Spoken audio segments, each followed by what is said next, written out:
हरि ओम श्री सद्गुरु परमात्मने नमः। ओम श्री हरिये परमात्मने नमः।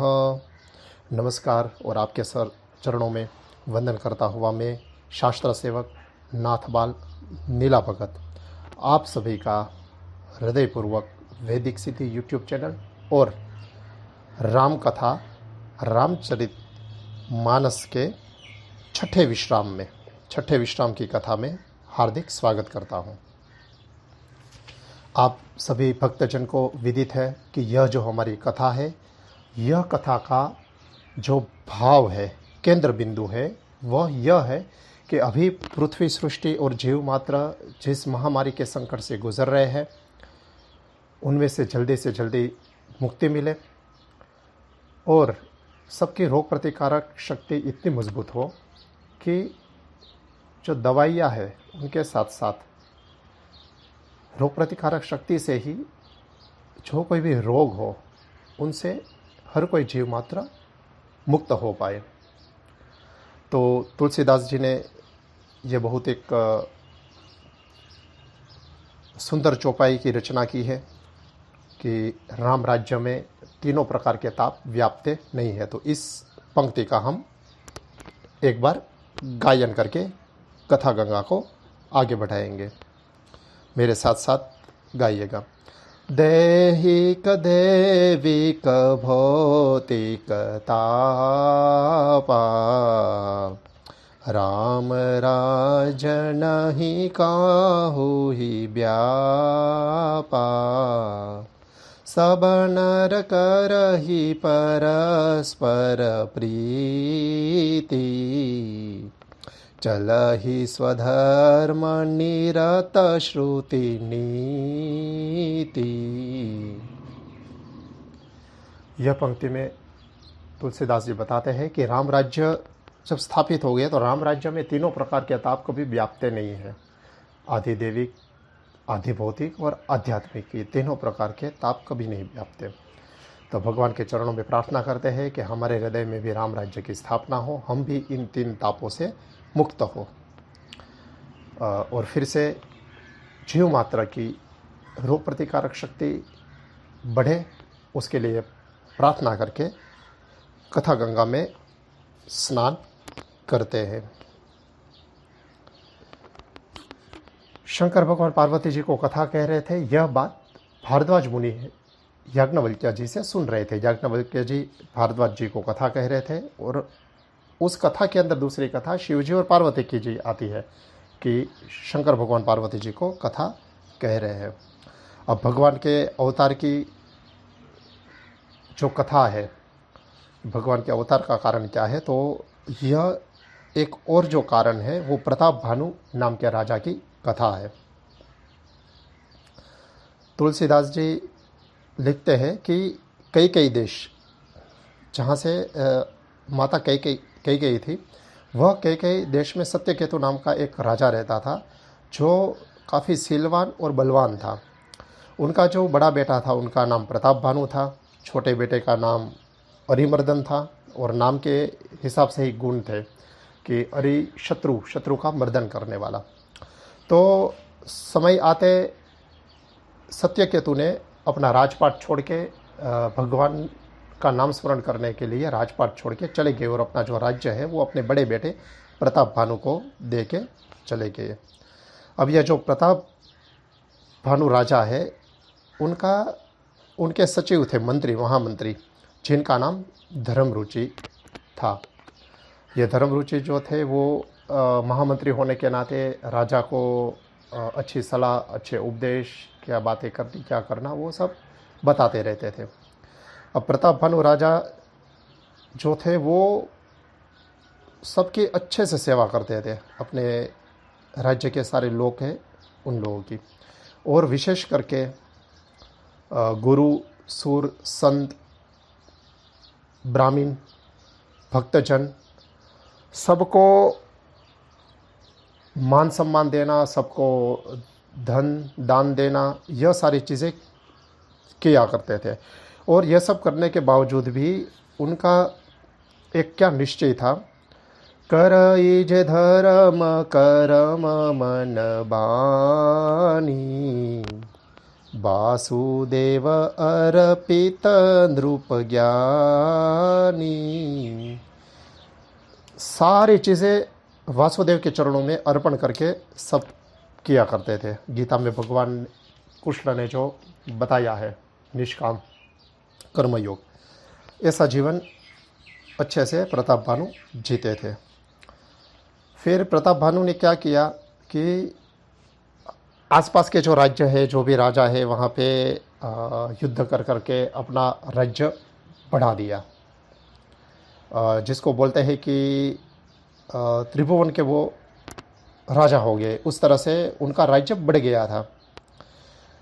अब एक समय ऐसा आया कि प्रताप भानु जो है वो शिकार करने के लिए जंगल में चले गए। अब शिकार करने के लिए जंगल में वो जाते हैं, अपनी जो सेना है उनसे अलग हो जाते हैं। अब एक सूअर उनको दिखाई पड़ता है प्रताप भानु को, और तुलसीदास जी कहते हैं कि वो सूअर कैसा दिख रहा था, तो कि राहु जो है उसने चंद्र को ग्रास कर लिया हो, चंद्र को खा लिया हो, और राहु कैसे दिखता है उस तरह से सूअर दिख रहा था। क्यों? क्योंकि सूअर के जो दांत थे वैसे बाहर निकले हुए थे। उस सूअर को देख राजा उनके पीछे पीछे उनको मारने के लिए भागते फिरे। सूअर कभी यहाँ जाता है, कभी वहाँ जाता है, कभी रूप धारण करता है, कभी अलोप हो जाता है। तो यह देख के राजा थोड़े विचलित हुए, और प्यास लगी हुई थी, यहाँ वहाँ भागते फिरे, पर कहीं पे उसको कुछ दिखा नहीं। और सूअर जो बड़ी पहाड़ी थी उसके पीछे की एक गुफा थी, उसके अंदर चला गया।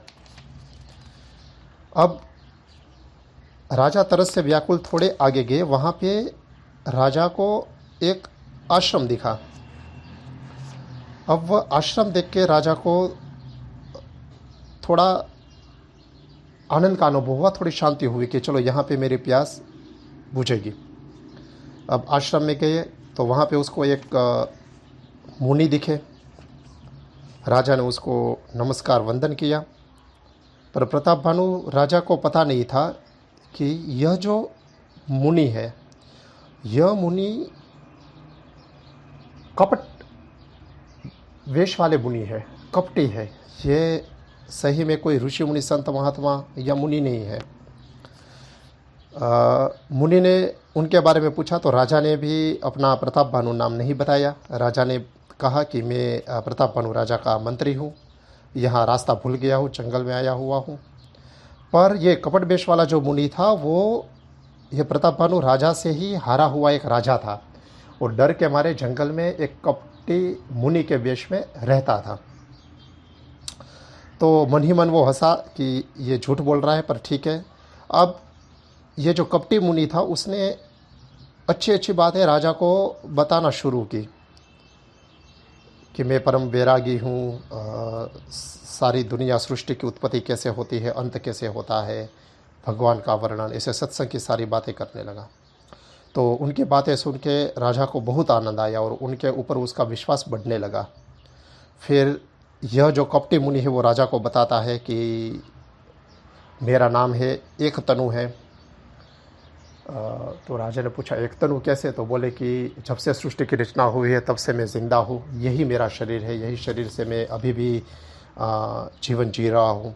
तो यह सुन के तो प्रताप भानु राजा जो था वो तो और प्रसन्न हो गया, और ये कपटी मुनि के प्रति उनकी प्रीति तो बहुत ही बढ़ गई। अब उसकी जो श्रद्धा है वो दृढ़ हो गई।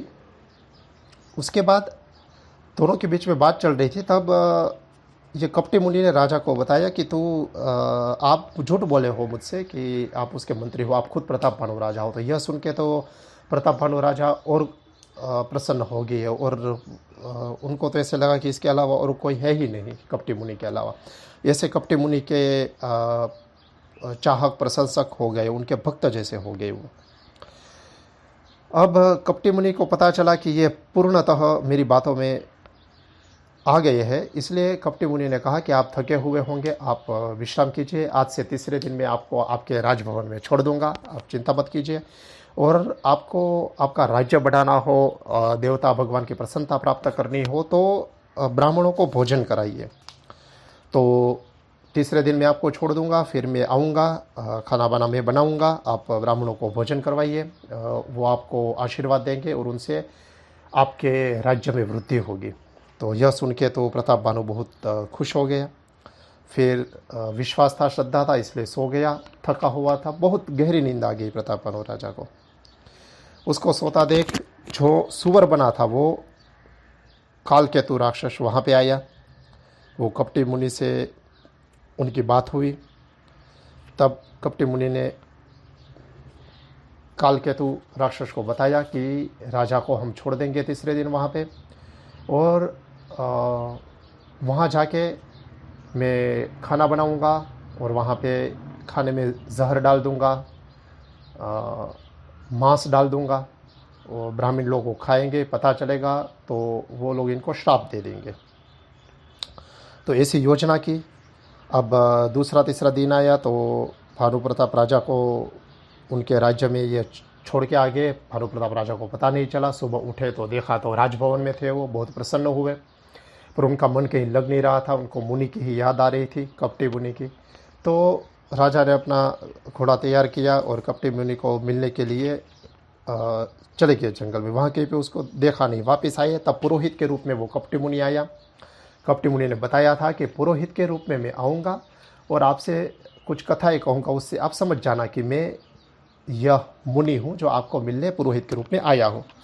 अब राजा का जो पुरोहित था उसको बांध के वहाँ जंगल में छोड़ के आ गए और ये कपटी मुनि पुरोहित के रूप में आ गया। राजा उनको देख के बहुत प्रसन्न हुए। फिर कहा कि आप आमंत्रण दे दो सबको, हम ब्राह्मण भोजन करवाते हैं। तो प्रताप भानु राजा ने 1 लाख ब्राह्मण देवताओं को आमंत्रित किया, आमंत्रण दिया। सब लोग खाना खाने के लिए आए। यह जो कपटी मुनि था उसने कालकेतु के साथ मिलकर क्या किया, तो जो खाना बनाया हुआ था उसमें मांस डाल दिया, जहर डाल दिया। और जब खाना परोसा जा रहा था उसी समय कालकेतु ने आकाशवाणी में से बोला कि अरे ब्राह्मण देवता, ये खाना आप मत खाना, इसमें तो जो ब्राह्मण है उनके मांस डाले हुए हैं, इसमें जहर डाला हुआ है, यह खाओगे तो आप मर जाओगे, यह मांस खाओगे तो आप धर्म से भ्रष्ट हो जाओगे।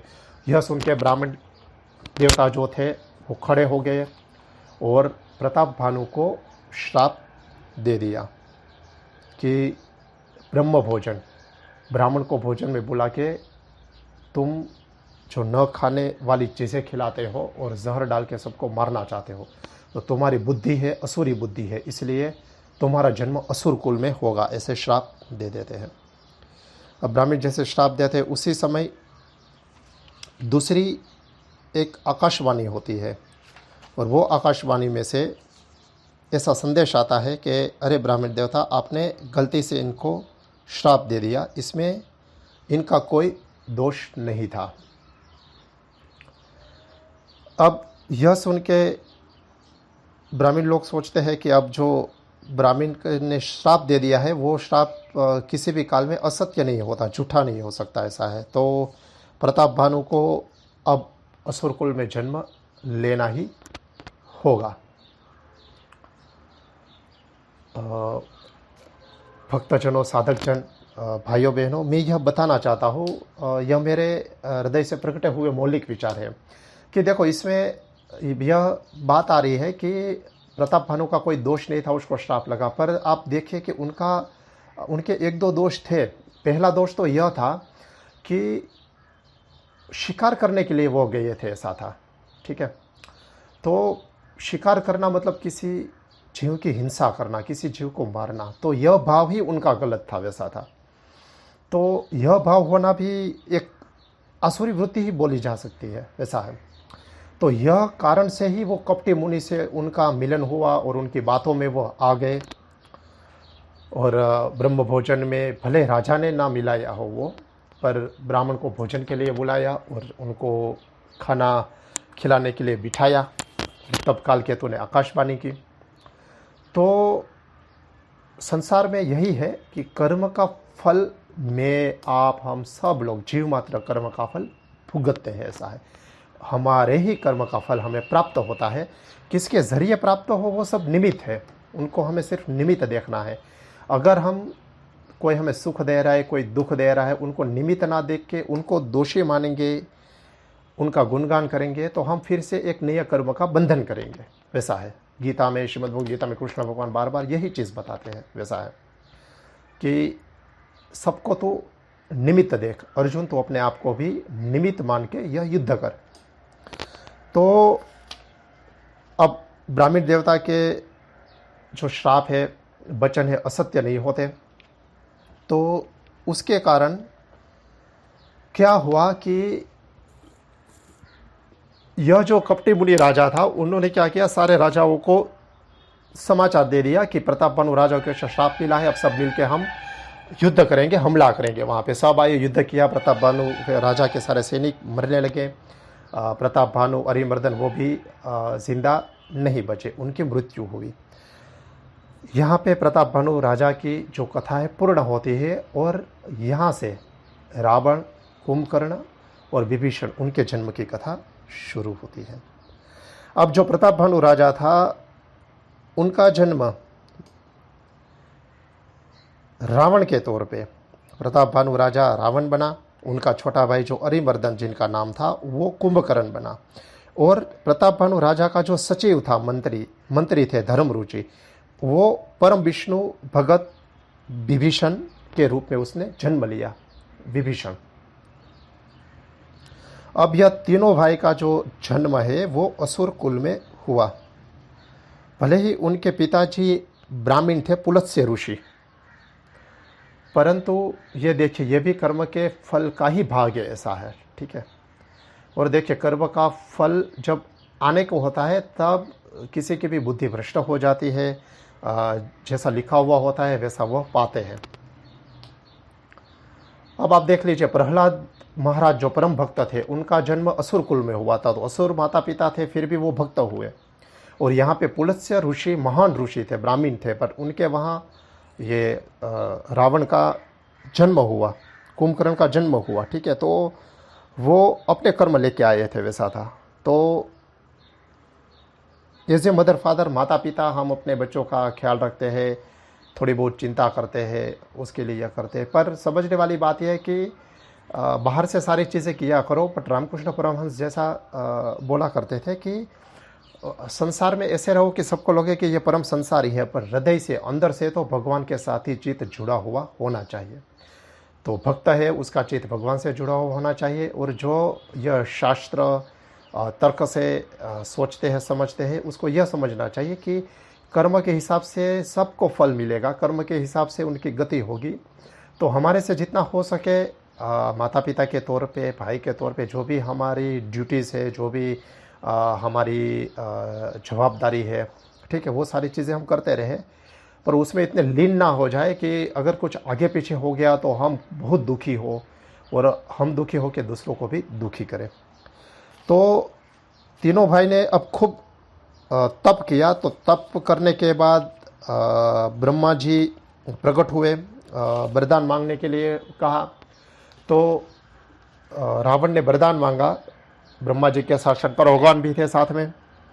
तो रावण ने वर मांगा, और उसने सोचा कि हम तो असुर है, मानव और वानर तो हमारे खुराक है। तो मानव और वानर को छोड़ के रावण ने ऐसा मांगा कि किसी के भी हाथों मेरी मृत्यु ना हो। तो भगवान ने तथास्तु कह दिया। अब कुंभकर्ण था, उनका शरीर इतना भारी था और इतना खुराक खाता था, तो ब्रह्मा ने क्या किया, सरस्वती माता को बुला के कुंभकर्ण की जिह्वा पे उसका स्थान बना लिया। और सरस्वती माता ने ऐसा बुलवा लिया कि 6 महीने तक मुझे आराम, नींद मिले, 6 महीने तक मैं सोता रहूँ, 6 महीने जागूँ। तो सृष्टि के कल्याण के लिए ब्रह्मा ने ऐसा वरदान, आशीर्वाद दे दिया कि 6 महीने तक तू सोता रहे और 6 महीने तक तू खाता पीता रहे। अब विभीषण था, तो विभीषण ने मांगा भगवान की निश्चल परम भक्ति। तो विभीषण ने निश्चल परम भक्ति मांगी, तो उनको भगवान की परम भक्ति प्राप्त हुई। अब रावण जो था, असुर कुल में जन्म हुआ था, उनकी बुद्धि आसुरी थी। यह वरदान प्राप्त करके सारे देवताओं पर वो हमला करने लगा, सबको परेशान करने लगा। रावण ने सोचा कि धर्म का नाश कैसे हो, तो कि धर्म का नाश करने के लिए ब्राह्मणों का नाश करो। ब्रह्म भोजन, ब्राह्मणों को भोजन नहीं मिलना चाहिए, यज्ञ पूजा नहीं होनी चाहिए, श्राद्ध कर्म नहीं होने चाहिए। समझो यह बात, तुलसीदास जी ने यह बात लिखी है और यह बात शास्त्र अनुकूल है। हमारे शास्त्र पुकार पुकार के यह कहते हैं। इसीलिए हर कोई संत महात्मा ऋषि मुनि है, हर कोई कथाकार है, यह बार बार पुकार पुकार के कहते हैं कि जो भी ब्राह्मण देवताएं हैं, जो भी ब्राह्मण लोग हैं, भूदेव जो है वो पूजा करवाते हैं, उनके पास आप पूजाएँ करवाइए, यज्ञ करवाइए। श्राद्ध कर्म, किसी की मृत्यु हुई हो तो श्राद्ध कर्म, उसके पीछे जो श्राद्ध कर्म है वो करवाइए। यज्ञ से देवताओं को पुष्टि मिलती है। तो रावण ने क्या करा कि ब्राह्मणों के भोजन बंद करवा दीजिए, यज्ञ बंद करवा दीजिए। यज्ञ बंद होंगे, श्राद्ध कर्म बंद होंगे तो पितरों को पुष्टि नहीं मिलेगी, देवताओं को पुष्टि नहीं मिलेगी, देवता निर्बल हो जाएंगे, हम आसानी से जीत पाएंगे। तो जहाँ कहाँ पे भी यज्ञ होते थे उसका नाश करने लगे, विध्वंस करने लगे, गाय माता को दुख देने लगे, ब्राह्मणों को परेशान करने लगे, ब्रह्म भोजन बंद करवा दिया, श्राद्ध कर्म बंद करवा दिया, ये सारी चीज़ें वो करने लगे। फिर लंका नगरी जो है, जो एक प्रकार से टापू है, आसपास समंदर है, वहाँ पे जाके लंका नगरी पर कब्जा कर लिया, कुबेर का पुष्पक विमान छीन लिया, ऐसे बहुत सारी चीज़ें करने लगे। अपने बेटे मेघनाथ को बोला कि तू देवताओं से युद्ध कर, उनको बंदी बना बना के लेके आ। तो मेघनाथ का नाम इंद्रजीत इसलिए भी है क्योंकि देवताओं के राजा इंद्र, उनको मेघनाथ ने जीत लिया था, ऐसा था, इसलिए उसका नाम इंद्रजीत पड़ा। तो रावण और सारे असुर जो है ऐसे सबको परेशान करने लगे, वैसा था। और उनका आचरण कैसा हो गया था कि असुरों का जैसा आचरण हो वैसा आचरण हो गया था, और कहीं पे भी शुभ आचरण वो करने ही नहीं देते थे। यह कथा के जो छठा विश्राम है हमारा, उनके अंत के करीब हम आ चुके हैं। तो जो 2 चौपाइयाँ है बहुत रुचिकर, ये मैं सुनाऊंगा, आप भी साथ में यह गाना। शुभ आचरण का तू ही नहीं होई, देव विप्र गुरु मानन कोई, नहीं हरि भगति यज्ञ तप ज्ञाना, सपने हु सुनिय न वेद पुराना। क्या हुआ, ब्राह्मणों को निर्बल बना दिया, ब्राह्मणों की हत्याएं करने लगे, यज्ञ तप नहीं करवा रहे थे, यज्ञ तप श्राद्ध कर्म भगवान की कथा सब बंद हो गई। देखो धीरे धीरे धर्म अगर बंद होता है, अगर हम धर्म का पालन नहीं करेंगे तो धर्म हमारा पालन नहीं करेगा।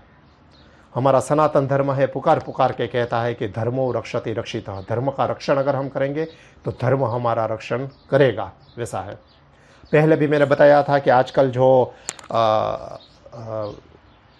अपने आप को इंटेलेक्चुअल कहते हैं, बुद्धिवादी कहते हैं, जो हकीकत में मूर्ख है, महामूर्ख है, जैसे जो नास्तिक लोग कुछ रहते हैं, वो सिर्फ अध्यात्म स्पिरिचुअलिटी ऐसी बातें करते हैं, ठीक है। पर स्पिरिचुअलिटी, अध्यात्म का जो पहला फर्स्ट स्टेप, पहला कदम है वो धर्म है। धर्म आपको बताता है कि नीति से चलना, धर्म आपको बताता है सत्संग करना, धर्म कथा से आपका हृदय निर्मल होता है, धर्म बताता है भगवान के नाम का जाप करना, धर्म बताते हैं कि हमारा जीवन कैसे जीना, ठीक है। धर्म का सीधा साधा अर्थ क्या है कि आचरण शुद्ध होना और कैसा आचरण करना, तो शुभ आचरण करना, यह धर्म है, ठीक है। मैं इसके रिलेटेड मेरी सारी पोस्ट पब्लिश करूँगा। धर्म का अर्थ क्या होता है उसके बारे में, सनातन धर्म क्या है, उसकी सच्ची व्याख्या क्या है, ये सारी चीज़ें। पर यहाँ पे क्या बताया कि शुभ आचरण होने ही नहीं लगे, ऐसा है। आज शुभ आचरण होना बंद हो गए। कोई अपने देवता को, विप्र यानी ब्राह्मण देवताओं को, गुरु को कोई मान नहीं दे रहा था, कहीं पे हरि भक्ति नहीं हो रही थी, यज्ञ नहीं हो रहे थे, कोई तप नहीं कर रहा था, ज्ञान की बातें नहीं होती थी, भजन सत्संग नहीं होता था। अब यह सारी चीज़ें बंद हो गई और सपने में भी किसी को वेद या पुराण नहीं आते थे। सोचो कहाँ बात हो गई। वेद का अभ्यास बंद हो गया, कोई वेद पढ़ नहीं रहा था। वेद अगर कोई पढ़ता है तो वहाँ पे कोई जाता नहीं था क्योंकि राक्षस परेशान करते थे। पुराण जो है उनका भी भजन सत्संग कथाएं सब बंद हो गई थी, ऐसा था। तो राक्षसों का यही हेतु होता है। और आजकल आप देखो सोशल मीडिया डिजिटल मीडिया में ऐसे राक्षसों का ही आक्रमण बढ़ चुका है, वैसा है। और हमारे ही कुछ भ्रष्ट, मैं बोलूँगा भ्रष्ट महामूर्ख मूढ़, जिन्होंने हिंदू धर्म में सनातन धर्म में जन्म लेते हुए भी सनातन धर्म की चुगली करते हैं, हमारे हिंदू धर्म की चुगली करते हैं, हमारे धर्म के होते हुए भी सनातन धर्म में जन्म लेते हुए भी ना तो कभी पूजा करवाते हैं, ना यज्ञ तप करवाते हैं, ना कभी खुद करते हैं, जहाँ पे होता है उसका खंडन करते हैं, भगवान को मानते नहीं हैं। ऐसे नास्तिक लोग जो है वो हमारे हिंदू धर्म के लिए, हमारे सनातन धर्म के लिए कलंक है, कलंक है, कलंक है। ये मैं नहीं बताता, ये शास्त्र बताते हैं, ऐसा है।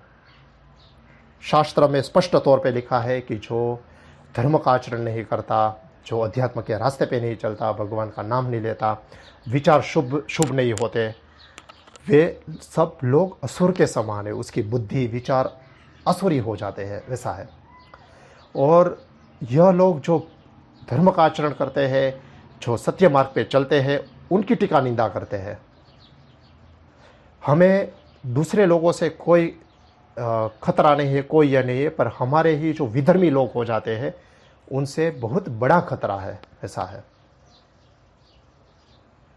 आप देखिए असुर कुल में जन्म लेने के बाद विभीषण ने रावण को कितना समझाने की कोशिश की थी, प्रयत्न किया था, रावण नहीं माना। तो विभीषण को राम भगवान की प्राप्ति हुई और रावण को मृत्यु की प्राप्ति हुई। अंत में जाके विभीषण को लंकापति हो गए विभीषण, और उसने भगवान के राज्य की स्थापना की। तो हमारे धर्म के सारे लोगों को समझना होगा कि हमारा सनातन धर्म का प्रचार प्रसार अच्छे से हो। इसलिए हम, अगर हमारे पास पैसे नहीं है, हम पैसा नहीं दे सकते, तो खुद से कुछ पूजा करो। पैसे वाले जो लोग हैं वो अपने घर में पूजा करवाए, तब किसी गरीब परिवार वाले हैं हमारे धर्म में, उसको बुलावा भेजो, उसको बुलाओ, ठीक है, उनको प्रसाद बांटो। अब बड़ी बड़ी कथाएं होती हैं, उसमें यही तो होता है। कथा सब सुनते हैं, प्रसाद खाते हैं, आनंद लेते हैं, कितना पुण्य फल की प्राप्ति होती है। तो यह सब करने की बहुत ज़रूरत है, ऐसा है। तो यह सब बंद हुआ, इसीलिए अधर्म बढ़ता गया और राक्षस बहुत पुष्ट होते गए। यहाँ पे राम कथा, छठे दिन की जो राम कथा है, रामचरितमानस, उसका विश्राम है। फिर से हम भगवान के चरणों में प्रार्थना करेंगे कि हे हरि, हे भगवान, यह कथा से जो पुण्य फल उत्पन्न हुआ हो, यह पुण्य फल की प्राप्ति हर जीव मात्र को हो, और हर जीव मात्र की रोग प्रतिकारक शक्ति इतनी बढ़े कि यह महामारी और दूसरे रोगों से वो बाहर निकल सके। ऐसी प्रार्थना करके भगवान के चरणों में हम वंदन करते हैं। आइए मेरे साथ सब जय जयकारा लगाते हैं। और महादेव का जय जयकारा लगे उससे पहले मैं आप सबके चरणों में प्रार्थना करता हूँ, कोई कृपा करके हमारे सनातन धर्म के लिए, हमारे हिंदू धर्म के लिए, भगवान राम के लिए, राम कथा रामचरितमानस के लिए, यह शास्त्र के लिए आपके पुण्य फल की वृद्धि हो, इसके लिए कृपा करके यह जो चैनल है, यह चैनल का आप बड़े ज़ोरों शोरों से प्रचार प्रसार कीजिए, ताकि जो विचार में यह वैदिक सिद्धि चैनल के द्वारा धर्म का विचार, सनातन धर्म का विचार, अध्यात्म का विचार, जो भी सच्ची बातें हैं शास्त्र की, वो शास्त्र के रेफरेंस के साथ मैं बताना चाहूँ, वो सभी लोगों के पास पहुँचे। तो कृपा करके आप ज़ोर शोर से इसका प्रचार प्रसार कीजिएगा। महादेव का जय जयकारा लगा देते हैं। नमः पार्वती पतये हर हर महादेव हर। ओम शांति शांति शांति सुशांतिर्भवतु।